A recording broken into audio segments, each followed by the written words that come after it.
तो आप सबके साथ लाइव जुड़ चुके हैं। India versus south Africa second ODI में आज भारत ने साउथ अफ्रीका को आसानी से 7 विकेट से हरा दिया। इस जीत के साथ ये सीरीज 1-1 की बराबरी पा गई है। तो आइए हम विस्तृत चर्चा करेंगे इस मैच पे। तो सबसे पहले स्टार्ट करते हैं। तो मैच में आज हुआ कि साउथ अफ्रीका ने पहले टॉस जीता।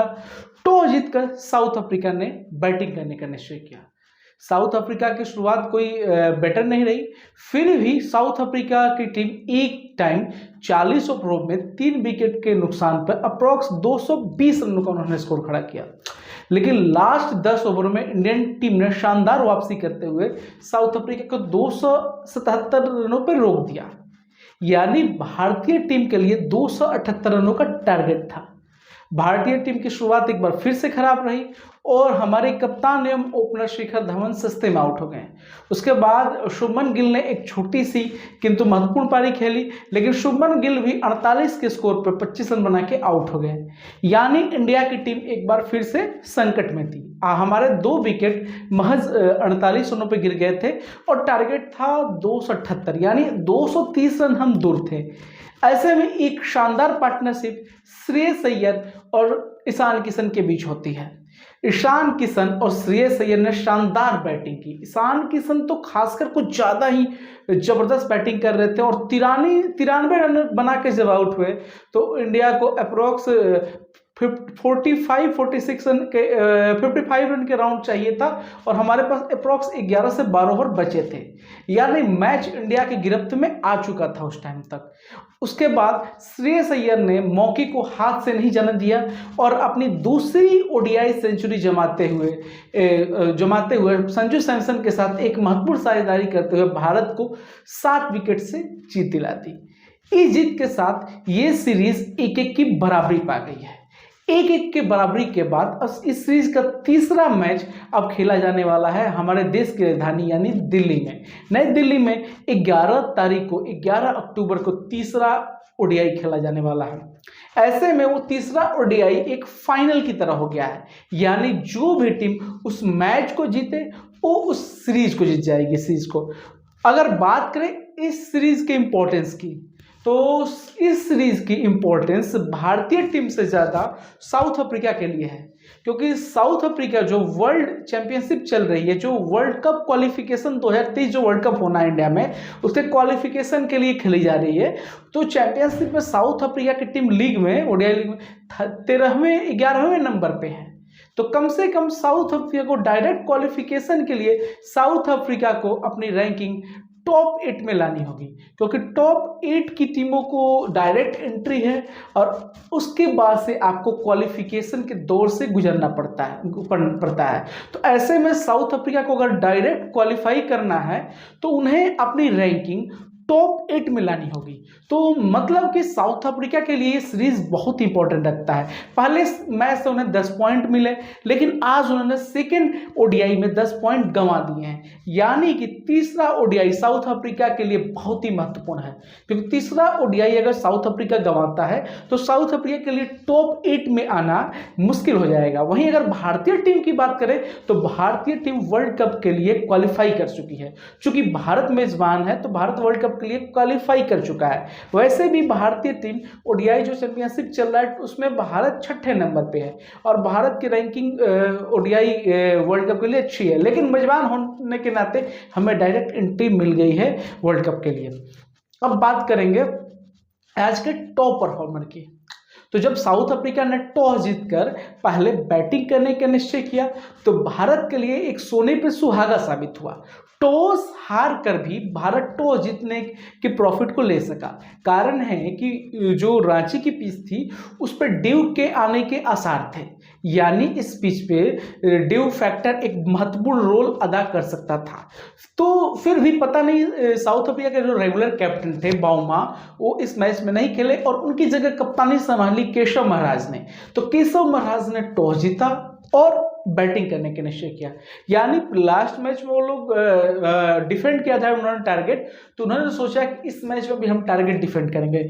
लेकिन पिछला मैच चूंकि इंदौर में था तो इंदौर का जो वेदर कंडीशन होता है वो इस साथ ही वहाँ की लाल पिच भी होती है, तो इस टाइम वहाँ पे डिफेंड करना इजी होता है in compare to Ranchi. Ranchi चूंकि इस साइड में है इंडिया के, तो रांची की जो पिच है वो वहां पे आपको इस टाइम जो अक्टूबर का महीना होता है, first week to third week, इस टाइम ओस पड़ने के काफ़ी असर होते हैं। जैसे जैसे मैच ढलता है, 7 बजे से 8 बजे का वक्त होता है, उसमें पिच गीला होता है।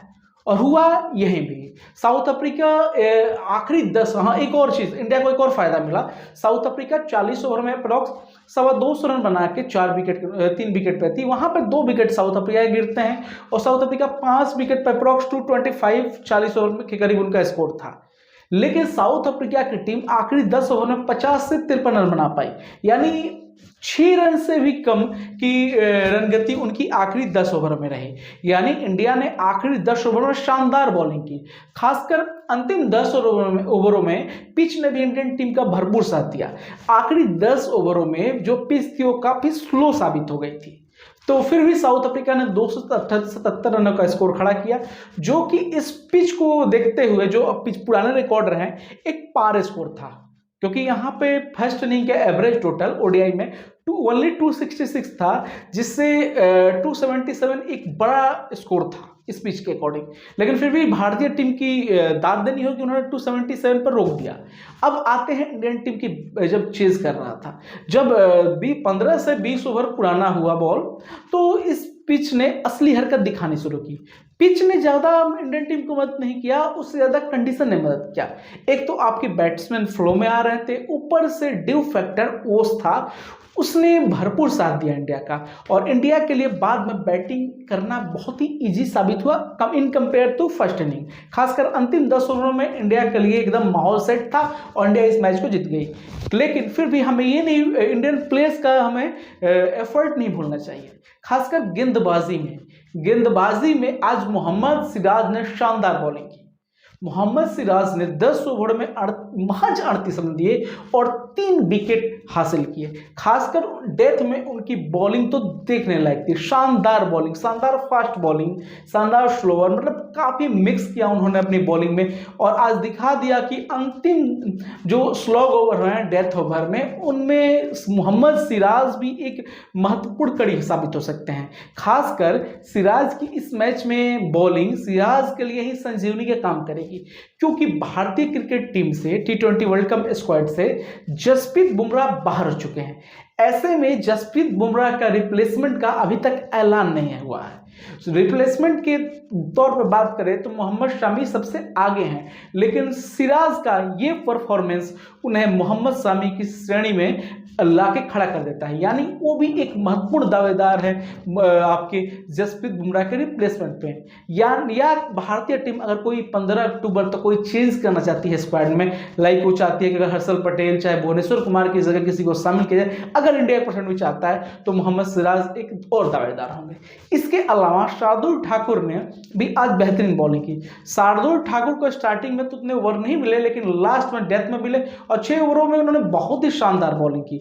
इसके अलावा शार्दुल ठाकुर के अलावा कुलदीप यादव ने भी अच्छी बॉलिंग की, और इसके अलावा आज वाशिंगटन सुंदर को मौका मिला प्लेइंग 11 में। वाशिंगटन सुंदर ने शुरुआत अच्छी की, थोड़े महंगे रहे, 7 ओवर में 50 रन दिए, लेकिन उनको भी 1 विकेट हासिल हुआ है।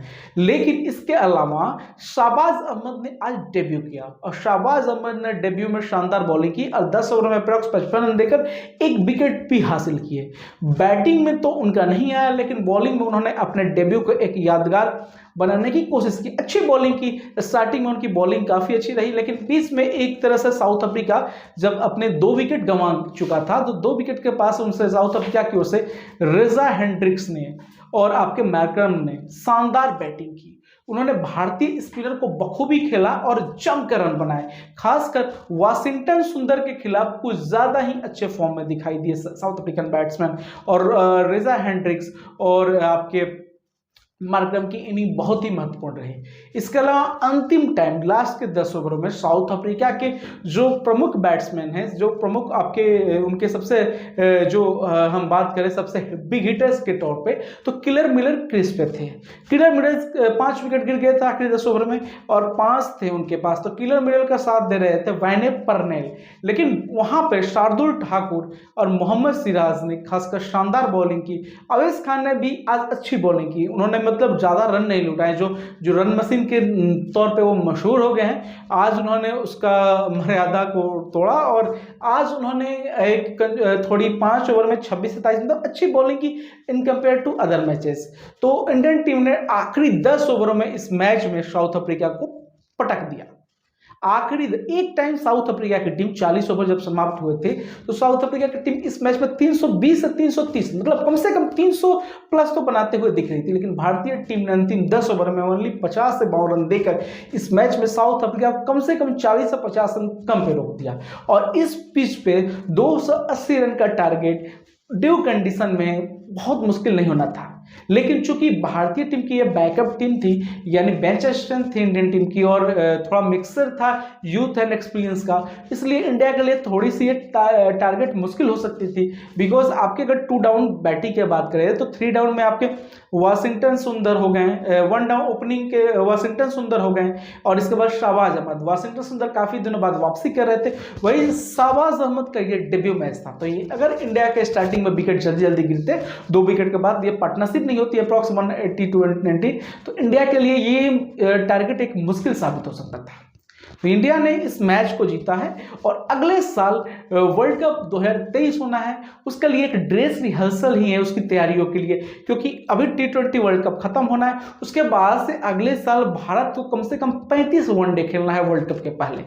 जो वर्ल्ड कप खत्म हो रहा है T20, उसके बाद से 50 ओवर का वर्ल्ड कप, उस दरमियान भारत को 35 वनडे खेलने हैं। यानी इस सीरीज के बाद वर्ल्ड कप के बाद वनडे पे जोर रहेगा, क्योंकि अगले साल वर्ल्ड कप 2023 इंडिया में ही होना है। ऐसे में भारतीय टीम के लिए ये सीरीज काफी इंपॉर्टेंट रखती थी और भारतीय टीम को बेंच स्ट्रेंथ का परखने का मौका मिला है। अभी तक 2 मैच जो खेले गए हैं 1-1 की बराबरी पर है। पहला मैच भी हम लोग जीत सकते थे, लेकिन छोटी मोटी गलतियां हुई और पहले मैच को हमने गंवा दिया।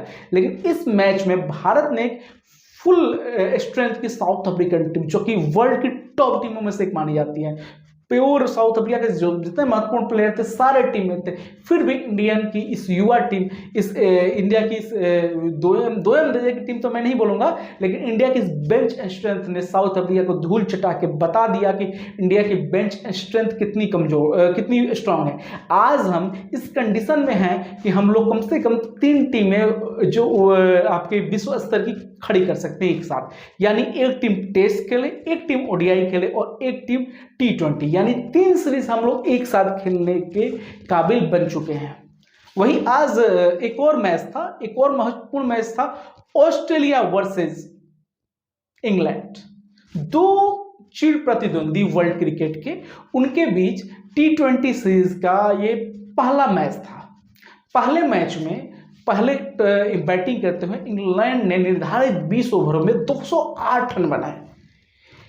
जवाब में ऑस्ट्रेलिया की टीम ने अंत तक प्रयास किया, लेकिन इस मैच को 8 रनों से गंवा दिए।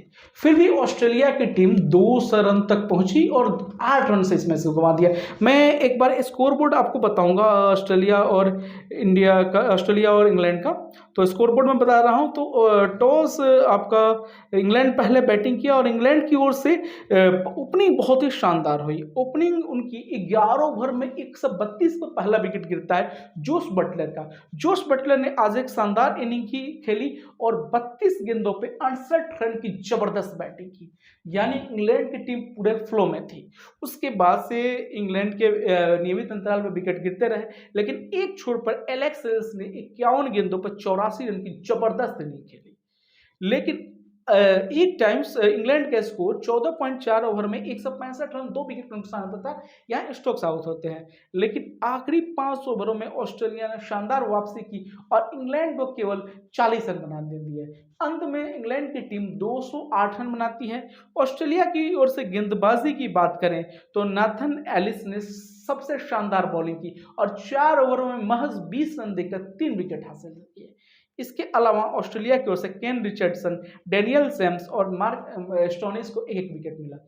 209 रन के टारगेट का पीछा करते हुए ऑस्ट्रेलिया की ओर से ऑस्ट्रेलिया की शुरुआत अच्छी नहीं रही और पहला विकेट उनके जो कैमरून ग्रीन, जिन्होंने इंडिया के खिलाफ काफ़ी अच्छे हाथ दिखाए थे, लेकिन इस मैच में सस्ते में आउट होते हैं 15 के स्कोर पे। और कैमरून ग्रीन एक बार फिर फ्लॉप हुए और महज 1 रन बना पाए। इसके पहले वेस्ट इंडीज सीरीज में भी कैमरून ग्रीन फ्लॉप रहे थे। इंडिया के खिलाफ तो काफी हिट रहे हैं, लेकिन पिछले कुछ मैचों में कैमरून ग्रीन की खराब फॉर्म देखी गई है। उसके बाद से आपके डेविड वार्नर और मिचेल मार्श के बीच एक पार्टनरशिप होती है। मिचेल मार्श ने 36 रनों का योगदान दिया, लेकिन डेविड और फिर आउट हुए 86 के स्कोर पे। इस टाइम तक डेविड वार्नर अपने पूरे फ्लो में थे और उसके बाद से उन्होंने एरन फिंच और मार्क स्टोनिस के साथ साझेदारियां की, लेकिन ऑस्ट्रेलिया की टीम के विकेट नियमित अंतराल से गिरते रहे और आखिर में उन्हें 8 गेंदों पर 16 रनों की आवश्यकता थी, लेकिन वहां पे इनके डेनियल सैम्स आउट हो जाते हैं और अंत में आखिरी ओवर में 16 रन बनाने थे, लेकिन मैथ्यू वेड और केन रिचर्डसन, मतलब कोई बैट्समैन आखिरी ओवरों में 16 रन नहीं बना पाए और ऑस्ट्रेलिया इस मैच को 8 रन से गंवा दिया। ऑस्ट्रेलिया की ओर से बात करें तो डेविड वार्नर ने सर्वाधिक 73 रन बनाए। डेविड वार्नर ने ब्रेक के बाद वापसी की और डेविड वार्नर ने शानदार बैटिंग की।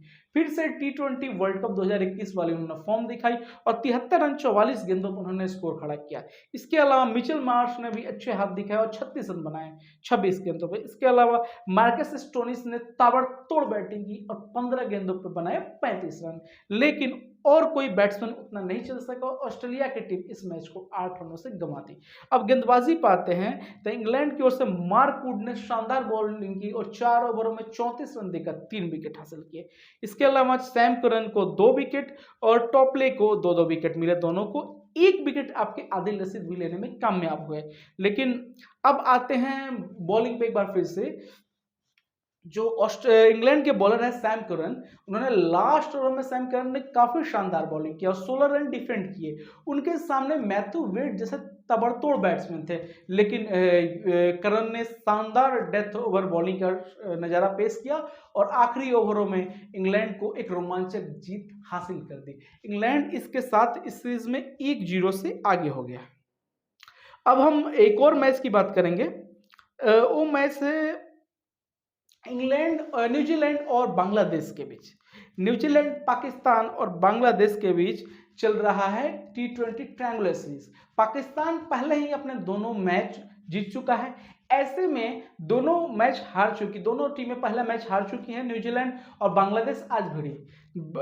बांग्लादेश ने महज 20 ओवरों में 137 रन बनाए 8 विकेट के नुकसान पर, जिससे न्यूजीलैंड ने महज 17.5 ओवरों में 2 विकेट के नुकसान पर हासिल कर लिया और 8 विकेट से करारी शिकस्त दी बांग्लादेश का। अब स्कोर बोर्ड की बात करें तो बांग्लादेश की ओर से सैंतो ने सबसे सर्वाधिक 33 रन बनाए। इसके अलावा लिटन दास ने 15, अफीफ हुसैन ने 24 और नरुल हुसैन ने 25 नबाद की पारी खेली। फिर भी 20 ओवरों में 137 रन का स्कोर काफ़ी छोटा स्कोर साबित हुआ। इंग्लैंड बॉलिंग की बात करें तो न्यूजीलैंड की ओर से ब्रैसवेल ने सबसे शानदार बॉलिंग की और 4 ओवर में महज 14 रन देकर 2 विकेट हासिल किए। इसके अलावा ट्रेंट बोल्ट और साउथी को भी 2-2 विकेट और इसोड़ी को भी 2 विकेट हासिल हुए। जवाब में अगर बात करें हम बैटिंग की, आपकी न्यूजीलैंड की बैटिंग की, तो न्यूजीलैंड ने इस मैच को महज 17.5 ओवर में जीत लिया।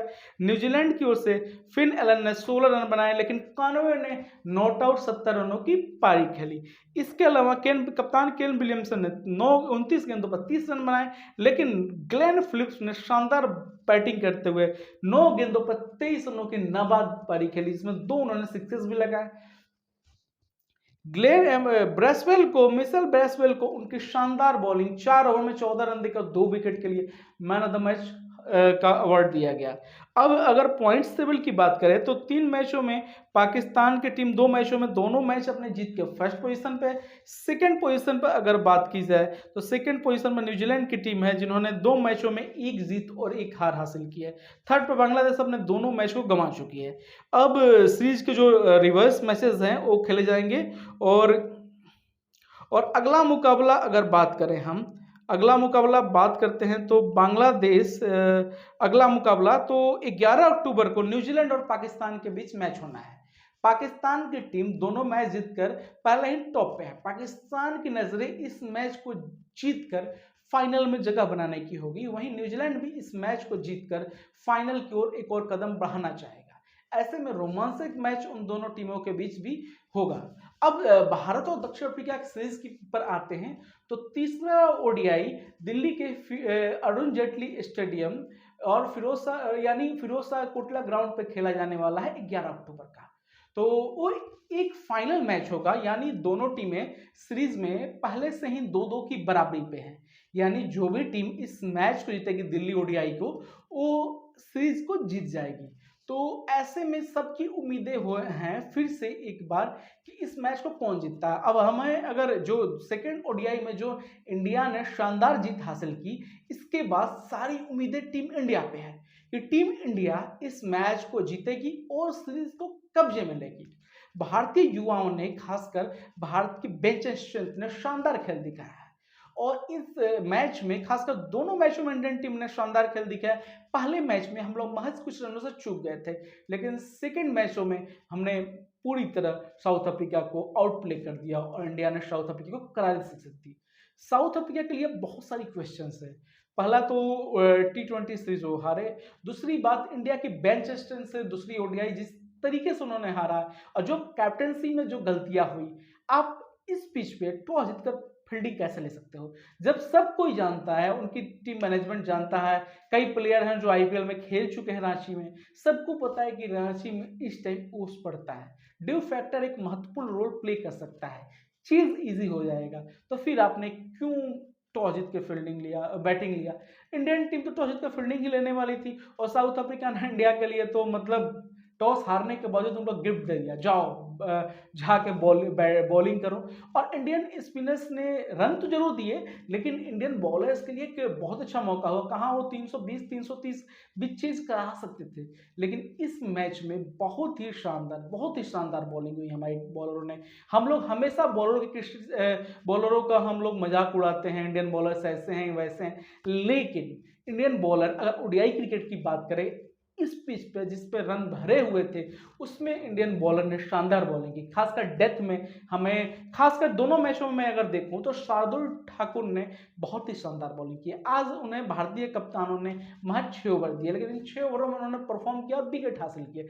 शार्दुल ठाकुर की बात करें तो एक बहुत ही अच्छे विकेट टेकर है, उन्होंने हमेशा परफॉर्म किया। मेरा अभी भी मानना है कि ऑस्ट्रेलिया में जो हमारी वर्ल्ड कप खेलने स्क्वाड गई है, उसमें शार्दुल ठाकुर का नाम होना चाहिए। अगर हम भुवनेश्वर कुमार के बड़े नाम पर हम लोग चले गए, भुवनेश्वर कुमार ने इंडिया के लिए अच्छी बॉलिंग की है, लेकिन उनका एशिया कप, इसके अलावा अभी सीरीज जो भी रिसेंट सीरीज रहा है, बहुत ही साधारण रहा है। ऐसे में भुवनेश्वर कुमार की जगह इस सीरीज में या वर्ल्ड कप में हमें शार्दुल ठाकुर भी एक अच्छे ऑप्शन साबित हो सकते थे। शार्दुल ठाकुर ऑस्ट्रेलिया में हमेशा टेस्ट मैचों में भी उन्होंने अच्छी बॉलिंग की है, 1-2 ओडीआई T20 खेले उन्होंने अच्छे परफॉर्म किया है, अच्छे वेरिएशन करते हैं, आपके स्लो बॉलर और फास्ट बॉलिंग के बीच में अच्छा तालमेल है, स्लोअर अच्छे करते हैं। इसके अलावा जरूरत पड़ने पर मान लो महंगे भी हो गए, 4 ओवर में 50 भी खा लिए, तो वो 4 ओवरों में 50 रन बनाने की औकात भी रखते हैं, कुव्वत रखते हैं, उन्होंने परफॉर्म किया है। ऑस्ट्रेलिया की बेस्ट पेस अटैक जिसमें मिशेल स्टार्क जैसे बॉलर हैं और आपके मिशेल स्टार्क हो गए, स्टानिस हो गए, इसके अलावा ऐसे बॉलरों के सामने उन्होंने रन खड़ा किया। इसके अलावा इंग्लैंड की स्विमिंग कंडीशन में जहां बॉल पूरी स्विंग करती है, वहां भी उन्होंने अच्छी batting as well as test as well as ODI और T20 की है। तो मेरे अकॉर्डिंग अगर शार्दुल ठाकुर ने बहुत ही प्रभावित किया है, फर्स्ट मैच में उन्होंने बल्ले से ही प्रभावित किया, दोनों T20 में उन्होंने शानदार बॉलिंग की। वैसे ही अगर मोहम्मद सिराज की बात की जाए तो मोहम्मद सिराज ने फिर से एक बार अच्छी बॉलिंग की। टेस्ट में तो हमारे बेहतरीन बॉलर थे ही, साथ में वेस्टइंडीज का जो दौरा था वहां भी उन्होंने अच्छी बॉलिंग की, और फिर आज एक बार बॉलिंग करके उन्होंने शानदार बॉलिंग करके जता दिया कि इन पिचों पर अगर वो अच्छी बॉलिंग कर सकते हैं तो ऑस्ट्रेलिया में तो उन्हें खेलने का एक्सपीरियंस भी है, तो क्यों ना हम एक ऑप्शन ये भी रखें, मोहम्मद सिराज भी कम से कम उन्हें जो आपके रिजर्व प्लेयर है उस लिस्ट में तो जरूर शामिल करना चाहिए। और मोहम्मद शमी की फिटनेस देखनी चाहिए, और आपकी अर्शदीप सिंह की, अगर वो लोग फिट नहीं है तो आप उन्हें, बड़े नाम कितने भी हों, आप उन्हें शामिल नहीं करो, चाहे मोहम्मद शमी हैं चाहे भुवनेश्वर कुमार। तो एक जो फिट प्लेयर होगा ना, वो कितना भी बड़ा अनफिट प्लेयर हो, उससे बड़ा प्लेयर होता है। लास्ट वर्ल्ड कप में आपने भुगत लिया है इस चीज़ को। लास्ट T20 वर्ल्ड कप में हमारे हार्दिक पांड्या जो कि हमारे ट्रम्प कार्ड थे लेकिन पूरी तरह फिट नहीं थे, और उसका खामियाजा हम लोगों ने वर्ल्ड कप में अर्ली एग्जिट के तौर पे भुगत चुके हैं। तो इस वर्ल्ड कप में कोई भी हमें ये कमियां नहीं रहने देनी है, अनफिट प्लेयरों को बिल्कुल बाहर करना चाहिए। अभी क्वेश्चन हमारे 3 प्लेयर हमारे क्वेश्चन हैं। एक तो बुमराह ऑलरेडी बाहर हो चुके हैं, 3 प्लेयरों को निगल है। एक उनमें आते हैं दीपक हुडा, सेकंड आपके हैं अर्शदीप सिंह, एंड थर्ड मोहम्मद शमी भी एक तरह से शामिल होने ही वाले हैं, लेकिन अभी कोविड से पूरी तरह उभरे नहीं है जैसा कि कुछ रिपोर्ट्स में आ रहा है। कुछ लोग कह रहे हैं पूरी तरह फिट हैं, लेकिन मेरे अकॉर्डिंग किसी भी प्लेयर को अगर थोड़ा भी अनफिट हो 15 तारीख तक, तो आपको टीम चेंज कर देनी चाहिए। आपके पास अच्छे अच्छे बॉलर ऑस्ट्रेलिया में, अच्छे बैकअप बैट्समैन हैं, लाइक आपका श्रेयस अय्यर है, इतना अच्छा परफॉर्मेंस, उन्होंने सेंचुरी जमाई, सेकंड सेंचुरी, तो श्रेयस अय्यर हो गए, आपके पास अच्छे ऑप्शन है वहां पे।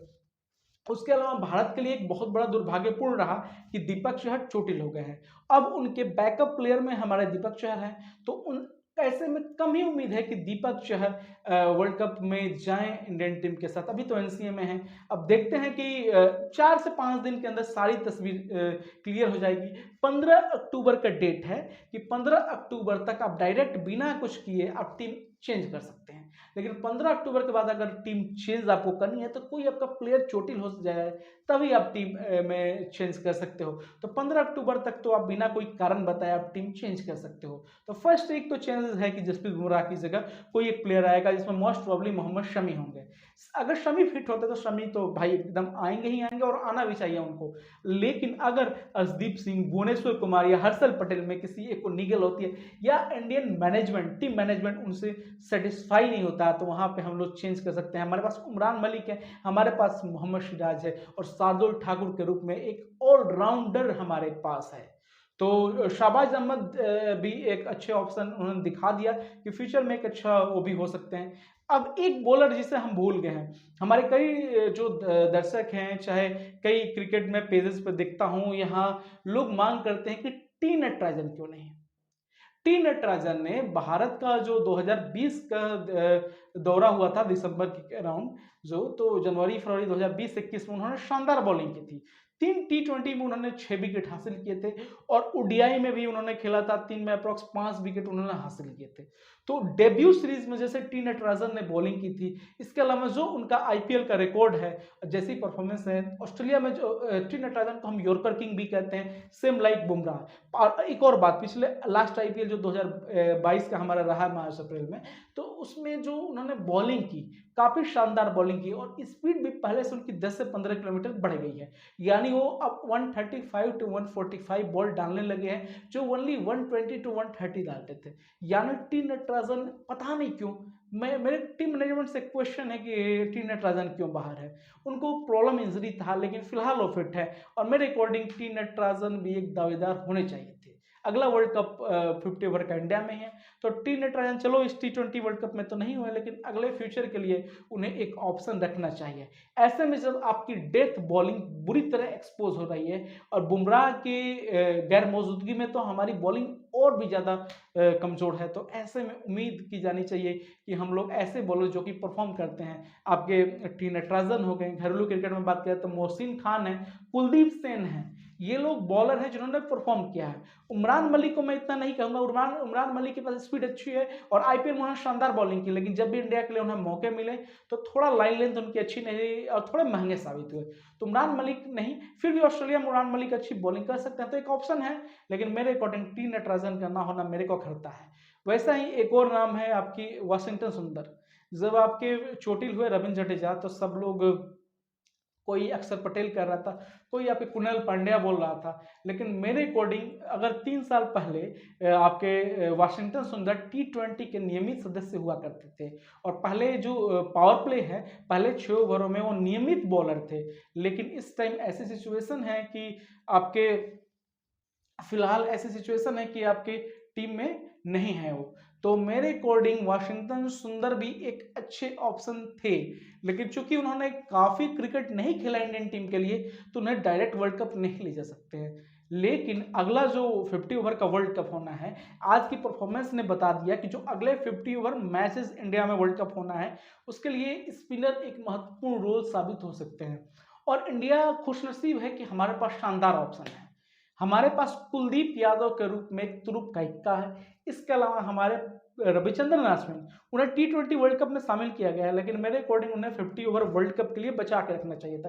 काफ़ी अच्छे बॉलर है 50 ओवर क्रिकेट के लिए। तो आपके अश्विन भी वर्ल्ड कप के लिए 50 ओवर के लिए अच्छे ऑप्शन साबित हो सकते हैं। इसके अलावा वाशिंगटन सुंदर हुए, रविंद्र जडेजा हुए, मतलब पूरी स्ट्रेंथ है, अक्षर पटेल हैं। तो हमारे पास ऐसे बॉलर T20 में, सॉरी 50 ओवर में हैं के लिए, वर्ल्ड कप के लिए हमें तैयार करने होंगे जो कि बॉलिंग भी करे और बैटिंग भी करे। अश्विन हो गया, अक्षर पटेल हो गया, आपके वाशिंगटन सुंदर हो गया, कुणाल पांड्या हो गया, ये लोग बॉलिंग के साथ साथ अच्छी बैटिंग भी कर सकते हैं। और जडेजा तो हमारे सबसे बड़े, अगर डायनामाइट क्रिकेटर की बात करो तो हमारे रविंद्र जडेजा होंगे 2023 वर्ल्ड कप के लिए। तो ये अभी तो हम बात T20 वर्ल्ड कप की ही करेंगे। T20 वर्ल्ड कप जस्ट अभी होना है, तो T20 वर्ल्ड कप में उम्मीदें हैं इंडियन टीम अच्छा परफॉर्म करेगी। और आप सभी श्रोताओं के लिए, दर्शकों के लिए मैं एक ऑफर लाया हूं, जो आप हमें कोई क्वेश्चन पूछिए। अगर आपके क्वेश्चंस हम लोग जवाब देने का भरसक कोशिश करेंगे, और जो भी जिसके क्वेश्चन जो हमें, मतलब हमारे वीडियोस पे सबसे ज़्यादा लाइक लाता है, उसके लिए एक ऑफर है। परसों यानी 11 तारीख को India versus south Africa ODI खेला जाने वाला है दिल्ली में। तो आप लोग भी दिल्ली में India versus south Africa ODI match का टिकट जीत सकते हैं। इसके लिए करना क्या होगा? करना ये होगा कि इस वीडियो को ज़्यादा से ज़्यादा शेयर करें सबसे पहले, और जिसके जो सबसे ज़्यादा व्यूज़ लाता है, लाइक्स लाता है, या जिसका कमेंट हमें सबसे अच्छा लगता है, उनमें हम सेलेक्ट करेंगे और किसी 2 लोगों को India versus Australia, India versus south Africa जो मैच होना है परसों दिल्ली में, उसके टिकट्स आपको दिए जाएंगे। तो अब आपसे विदा लेते हैं। हाँ, एक मैं और बात करना चाहूँगा, क्रिकेट से हटके मैं बात करना चाहूँगा।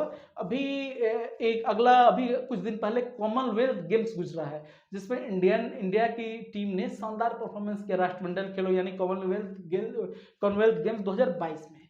उसमें सबसे महत्वपूर्ण खेल साबित हुआ हमारा, वो है रेसलिंग, जहां हमने 6 गोल्ड मेडल जीते। रेसलिंग में हमने शानदार परफॉर्मेंस किया और मेडल पे मेडल हम लोग जीतते गए, और नंबर 1 रहे वर्ल्ड में इस 2022 कॉमनवेल्थ गेम्स में। लेकिन अगला कॉमनवेल्थ गेम्स 2026 में ऑस्ट्रेलिया में खेला जाने वाला है, जहां रेसलिंग को हटा दिया गया है, यानी 2026 में रेसलिंग हिस्सा नहीं होगी। ऑस्ट्रेलिया टीम की बात करें तो ऑस्ट्रेलियन जो स्क्वाड थी राष्ट्रमंडल की, उन्होंने रेसलिंग में ओनली 2 ब्रॉन्ज जीते, वहीं इंडिया का ही गोल्ड आया। तो ऑस्ट्रेलिया का परफॉर्मेंस उतना बेटर नहीं रहा। ऐसे में क्या ऑस्ट्रेलिया ने जानबूझकर इस गेम को आउट कराया है? क्योंकि मेजबान की भूमिका रहती है कि वो अपनी पसंदीदा खेलों को शामिल कर सकता है। लेकिन एक तो ये बहुत बड़ा हमारे सेटबैक है हमारे रेसलर्स के लिए, जिनकी उम्मीदें रहती है कि वो ओलंपिक जैसे गेमों की तैयारी, या अच्छा अगर अपने को दुनिया के सामने लाना है, तो कॉमनवेल्थ गेम्स एक अच्छा ऑप्शन साबित होता था। साथ ही इकोनॉमिकल भी काफ़ी फायदा करता था। अगर कोई प्लेयर मेडल लाते थे, gold medal, silver medal, bronze, तो भारत सरकार या उनकी राज्य सरकार की तरफ से उन्हें इनाम मिलते थे। खासकर अभी हरियाणा के प्लेयरों को 1.5 करोड़ जो गोल्ड मेडल लाए थे कॉमनवेल्थ में, तो उन्हें मिला था। लेकिन ये अब कॉमनवेल्थ गेम्स में नहीं होगा, तो इकोनॉमिकली उनको घाटा है। विनेश फोगट हमारी रेसलर, उन्होंने इस पे काफ़ी कमेंट किया, उन्होंने बताया कि ये काफ़ी दुर्भाग्यपूर्ण निर्णय है और ऐसा नहीं होना चाहिए था। हमारे लिए भी एक बहुत सारा लॉस है। अगले जो कॉमनवेल्थ में हम लोग 10-12 मेडल कम रह सकते हैं, लेकिन एक पॉजिटिव चीज़ हुई, जो रेसलिंग से भी ज़्यादा हमने शूटिंग में यानी निशानेबाजी में मेडल जीते हैं कॉमनवेल्थ में। लास्ट इस ईयर शामिल नहीं था शूटिंग, लेकिन अगले कॉमनवेल्थ गेम्स में शूटिंग की वापसी हुई है। यानी एक का जाना दूसरे का फायदा। मतलब शूटिंग में जो हम लोग 10-12, कई एक बार तो हमारे निशानेबाजों ने, गगन नारंग ने 4 गोल्ड मेडल लाए थे कॉमनवेल्थ गेम्स 2018 गोल्ड कोस्ट में। तो ऐसे में फिर उम्मीद की जानी चाहिए कि निशानेबाजी है वो रेसलिंग की भरपाई कर सके, और अगला जो विक्टोरिया यानी ऑस्ट्रेलिया में जो होना है कॉमनवेल्थ गेम्स, वहाँ इंडिया शानदार परफॉर्मेंस करे। तो अगर आप क्रिकेट हो गया, फुटबॉल हो गया, टेनिस हो गया, कोई भी गेम है, उसके अगर अपडेट्स देखना चाहते हैं, लगातार अपडेट्स लेना चाहते हैं, तो हमारे इस यूट्यूब चैनल जन भारत स्पोर्ट्स या हमारे फेसबुक पेज जन भारत स्पोर्ट्स को जरूर सब्सक्राइब और फॉलो करें। और इसके अलावा हमारे आप वेबसाइट janbharattv.com पर भी जाके तमाम तरह के स्पोर्ट्स के अपडेट ले सकते हैं। वहाँ उनकी न्यूज़ होगी, स्कोर लाइव स्कोर बोर्ड हो सकते हैं, सब चीज़ आपको अवेलेबल होगी। इसके अलावा अगर आपको हमारा ये कार्य लाइव अच्छा लगा है तो हमारे इस लाइव को ज़रूर लाइक करें और शेयर करें। अगर ये लाइव 2 चैनलों पे हमारे चल रहा है, जन भारत टीवी एंड जन भारत स्पोर्ट्स।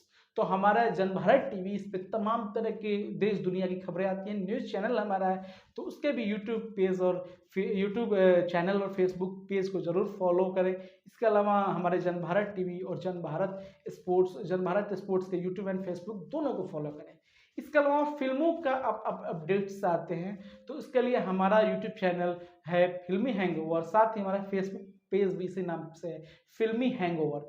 उसे जाके फॉलो सब्सक्राइब दोनों कर ले, सब्सक्राइब यूट्यूब चैनल कर ले, साथ ही हमारे फेसबुक पेज को जरूर फॉलो करें। तो एक बार फिर से ये बहुत खुशी का दिन है कि इंडियन टीम ने आपके साउथ अफ्रीका को हरा के जो फाइनल मैच है उसे एक फाइनल, थर्ड ओडीआई उसे एक फाइनल की तरह बना दिया है। अब मैं आप सबसे विदा लेता हूं, फिर मिलेंगे कल 2 लाइव के साथ, और कल हमारा खास एजेंडा होगा कोई और। तो अब आप सबसे विदा लेते हैं, नमस्कार।